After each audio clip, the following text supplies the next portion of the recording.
अस्सलाम वालेकुम। आज हमने पढ़ना है excitatory post synaptic potential, effect of synaptic excitation on the post synaptic membrane. जो पोस्ट साइनेप्टिक मेम्ब्रेन है उस पर साइनेप्टिक एक्साइटेशन का इफ़ेक्ट क्या होता है, जिसको हम एक्साइटेटरी पोस्ट साइनेप्टिक पोटेंशियल कहते हैं। The resting neuron with an unexcited post synaptic terminal, कहते हैं कि जो रेस्टिंग न्यूरॉन होता है वो excited pre synaptic terminal resting on it surface पर होता है। अच्छा जी, ये मैं आपको डायग्राम दिखा देती हूँ। पहले ये है जी डायग्राम, इसमें ये रेस्टिंग न्यूरॉन जो शो कर रहा है इसको हम देखते चलते हैं। ये है हमारे पास प्री साइनेप्टिक पोटेंशियल और ये है हमारे पास post synaptic.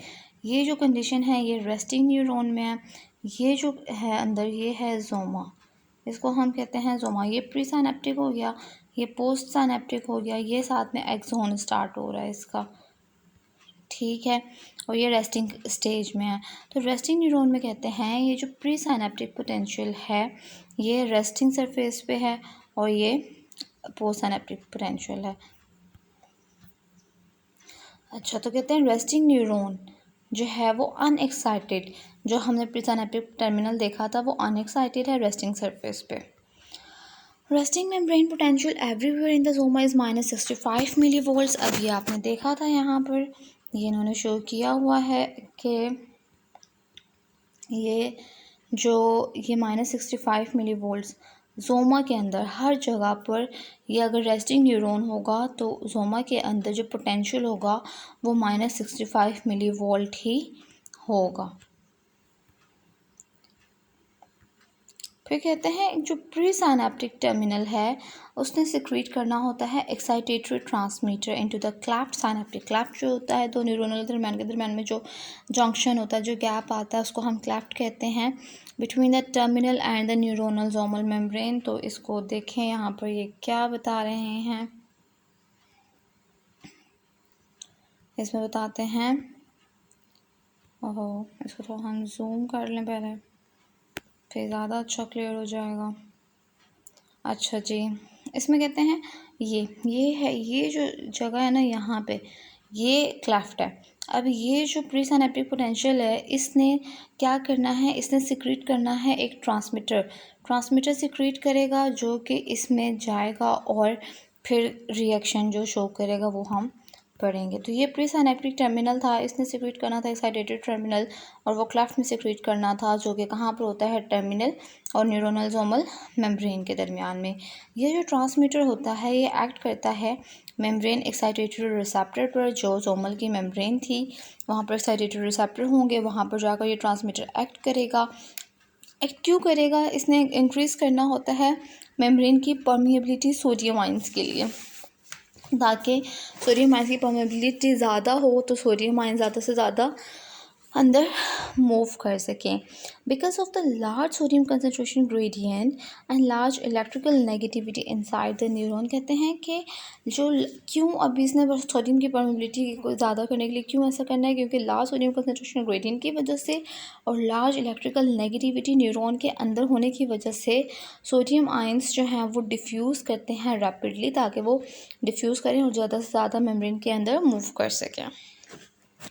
Rapid influx of, ये जो सोडियम अंदर जा रहे हैं इसको हम कहते हैं ये इन्फ्लक्स है पॉजिटिवली चार्ज सोडियम आयंस का। Interior neutralises part of the negativity of the resting membrane potential.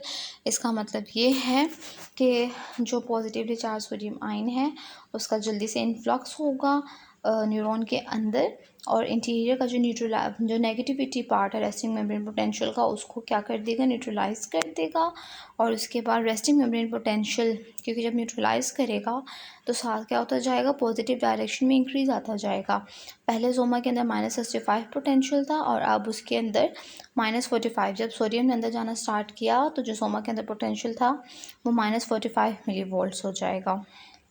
ये जो पॉजिटिव इंक्रीज़ है वोल्टेज के अंदर नॉर्मल रेस्टिंग न्यूरोनल पोटेंशियल से ऊपर है ये, that is to a less negative value. अब ये देखें नेक्स्ट लेस नेगेटिव वैल्यू हुई ना, पहले -65 ज़्यादा नेगेटिव वैल्यू थी, अब क्योंकि सोडियम अंदर जाना शुरू हो गया है, ट्रांसमीटर सिक्रीट हो चुका है, तो जो नेगेटिविटी व थी वो अंदर कम होना शुरू हो गया है। तो इस चीज़ को कहते हैं कि ये क्या है, ये एक्साइटेटरी पोस्ट साइनेप्टिक पोटेंशियल है, एक्साइटेटरी पोस्ट साइनेप्टिक पोटेंशियल कहते हैं इसको, ठीक है। अब because of this potential rises high enough in the positive direction, कहते हैं क्योंकि अगर ये पोटेंशियल इतना ज़्यादा इनफ हो जाए पॉजिटिव डायरेक्शन में कि ये क्या शो करे, इट विल elicit एन